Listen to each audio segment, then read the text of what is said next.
Alors sur le marché de l'ancien, le coût moyen des opérations ralentit. Au premier trimestre, nous sommes à plus 1,4% d'augmentation au glissement annuel, c'est-à-dire 4 fois moins qu'en 2017 où nous avions plus 5,6%. Dans le même temps, le rythme de progression des revenus des ménages est un peu moins rapide qu'en 2017, mais soutenu 2% en glissement annuel au premier trimestre. Nous étions à 2,3% en 2017.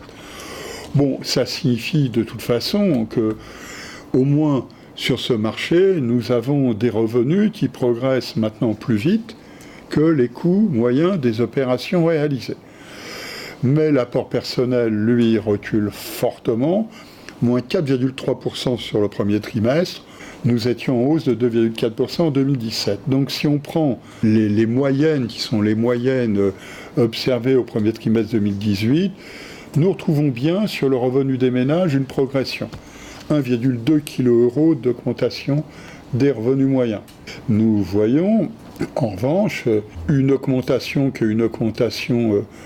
plus modérée qu'auparavant, 3,5 kg d'augmentation des coûts des opérations. Mais le montant global moyen emprunté progresse 2 fois plus vite. 8 000 € d'augmentation. Et donc, il est logique de constater que le taux d'apport personnel recule fortement, bien plus que dans le neuf. Et bien sûr, dans le même temps, on voit que l'allongement des durées et les évolutions des taux sont venus accompagner cela. Le coût relatif est à peu près stabilisé. 4,7 années de revenus au premier trimestre 2018, comme il y a un an à la même époque.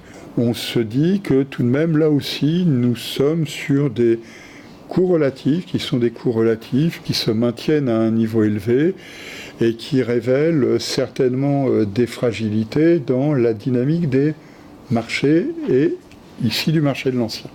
La structure de la production, elle a aussi été perturbée, comme pour le neuf. Nous voyons que nous avons un premier trimestre, qui est un premier trimestre où nous avons une augmentation du pourcentage des moins de 35 ans, 44,5% en 2017, 46,8% au premier trimestre 2018. Et nous avons une augmentation du poids relatif des moins de 3 SMIC, 36,2% en 2017, 38,9% au premier trimestre 2018.